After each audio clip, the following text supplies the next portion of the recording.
Podcast.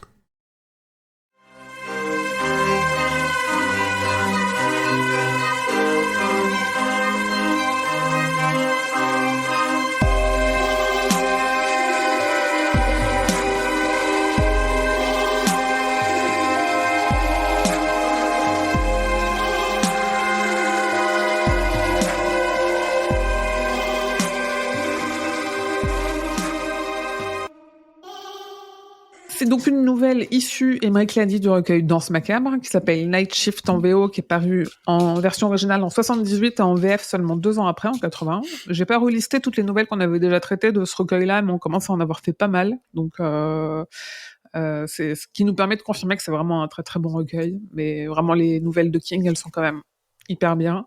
En VO, c'est Quitters Inc., et c'est en effet sa première parution, elle est parue nulle part ailleurs avant de paraître dans ce recueil.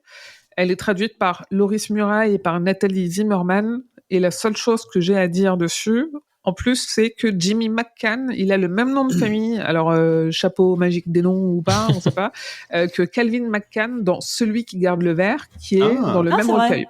Ah. Vu que c'est dans le même recueil... Ouais. Il commençait déjà à faire des petits, tu sais, à tisser des liens tranquilles, discrets. Oui. Ne parlez pas de la tourson. Où il avait la flemme. Non. Non, on allait parler de Cœur perdu en Atlantide, voilà. C'est pas du tout lié à la tourson. Qui s'inscrit tout à fait en 22 Et c'est tout. Eh ben merci. Mais avec grand plaisir. Tu peux jongler. Animateur. Ouais, vas-y, jungle. Ah, pardon. Professionnel. Et l'on peut donc enchaîner avec les adaptations. Merci Émeric. Car cette nouvelle a été adaptée. Et elle a été adaptée très bien. Oui, tout au fait.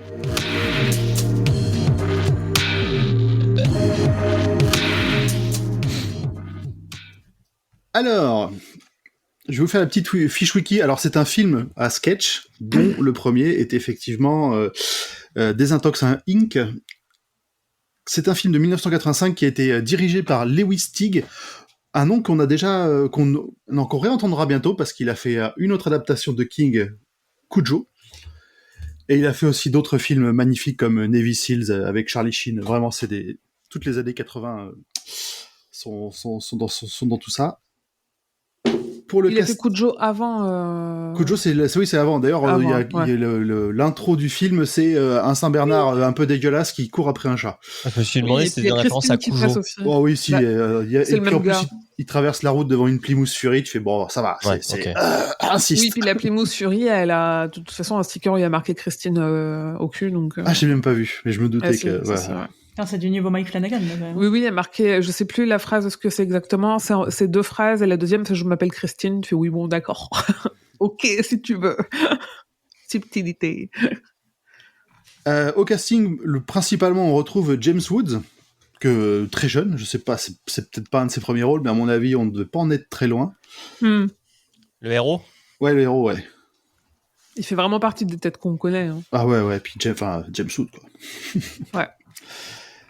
On entend un tout petit bout de Drew Barrymore dans l'intro sur une poupée, je sais pas trop pourquoi. Ça n'a aucun sens. Ça n'a aucun rapport, avec rien du tout. C'est peut-être un historique de lui-même. Un private joke. Alors quand j'ai regardé sa filmographie, avant Cujo et puis ça, il avait pas fait grand-chose, hein, donc je sais pas mais c'est un private joke, quelqu'un de ses potes doit savoir. Peut-être, c'est possible. Ah, le truc de la poupée ou la présence de Drew Barrymore ? La poupée. Ok. Parce que Drew Barrymore, pour le coup, on la retrouve pour de vrai dans le film en chair et en os, mais la poupée, vraiment, ça sort de nulle part. Pour cette partie-là, ce sera à peu près tout ce que je peux vous dire sur le casting et tout ça. Ça a été produit par un producteur habituel de ces années-là, Dino De Laurentiis, donc un grand magnat qui avait plein de pognon et qui a adapté tellement de choses. Qui a fait beaucoup de King, hein. Avant Cat's Eye, il a fait Dead Zone et Charlie où il y a Drew Barrymore. Et après Cat's Eye, il a fait Peur Bleue, qui est l'adaptation de l'année du loup-garou, et Maximum Overdrive, dont on a déjà parlé. Qu'il n'a jamais regretté, je suis sûr. Donc après, en termes de fidélité et tout, on est sur du... Enfin, moi, je dirais pas loin de 100%. Hein. Ça reprend presque mot pour mot certains dialogues, certaines scènes. Ah, pour Désintox, ouais. Ouais, pour Désintox. Oui, j'ai le même livre. À 80 à 90. J'ai le même livre que toi. Hein. Il marque 75%, ils sont un peu moins généreux. On a remplacé le lapin par un chat pour garder la petite, le petit fil rouge de cette anthologie. Et la perte de poids est vraiment abordée en mode c'est trop drôle, mais non, tu couperas. Oui, vous allez couper un doigt à ma femme. Très drôle. Ce qui justifie avec enfin, ce qui du coup, moi je trouve vraiment la fin encore plus puissante en mode James Woods qui serre la main à la femme de son pote à qui il manque un doigt et qui avait vraiment l'air choqué, étonné. Donc en fait, il blaguait pas, quoi. Ouais. On arrive à retrouver le coup près de la nouvelle dans ce petit sketch, dans ce premier sketch. Après, en termes de réalisation, c'est pas une réalisation folle, mais c'est classique, c'est efficace. Moi, je trouve que Donati, il fait bien. Là, il fait encore plus mafieux que ce que je me l'imaginais quand j'ai lu la nouvelle. Vraiment, il a la tête, le costume, le sourire avec les dents toutes blanches là. Franchement, pour l'époque, ça passe bien. Hein. En plus, il est sur MyCanal en restauré 4K. Ah donc c'est un peu long. T'as envie de faire du x2, mais comme un peu tous les films de cette époque-là. Mais vu qu'en plus c'est en sketch, c'est assez court, ça dure 30 minutes cette section-là. En vrai, ça passe bien, je trouve. Non, moi je trouvais vraiment. Enfin, et puis le niveau de fidélité. Bon, après sur une nouvelle comme ça, il y a pas forcément besoin d'en rajouter des caisses, même si on sait que certains ont tendance à le faire. Mais oui, le trauma est toujours là. Il ne partira jamais. Mais voilà, sinon, non, moi je trouve que c'est une bonne adaptation. De manière globale, je dirais que c'est une bonne anthologie, même si la troisième nouvelle, enfin le troisième sketch qui sera à part complètement et dont on discutera peut-être un peu plus après, était pas au niveau, je trouve, du reste dans l'histoire.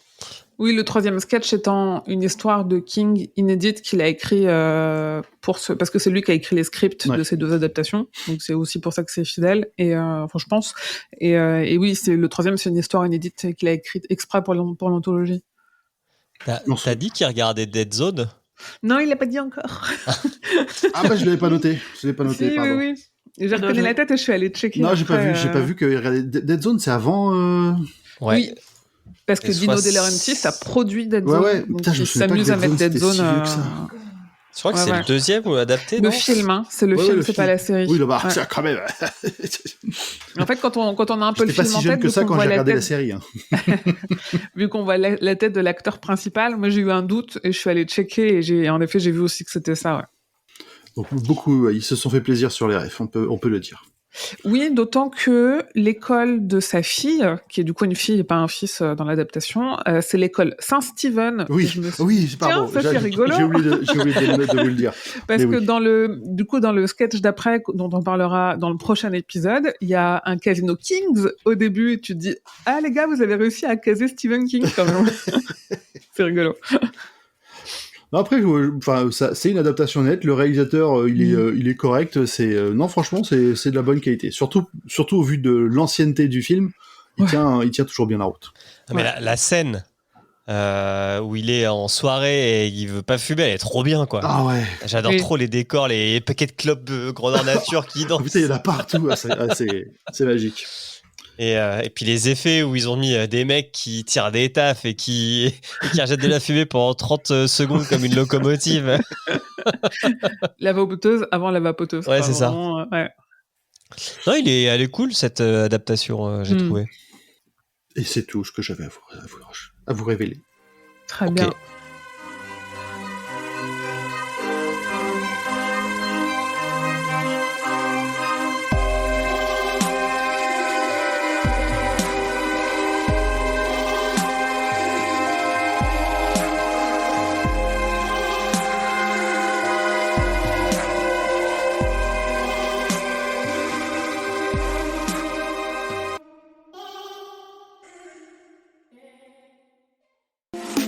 Salut, c'est Émilie.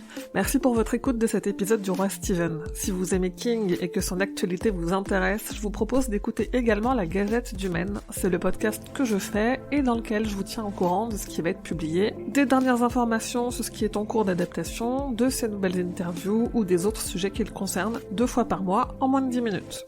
La Gazette du Maine est disponible sur toutes les plateformes, alors je vous dis à bientôt, j'espère. Que vos journées soient longues et vos nuits plaisantes.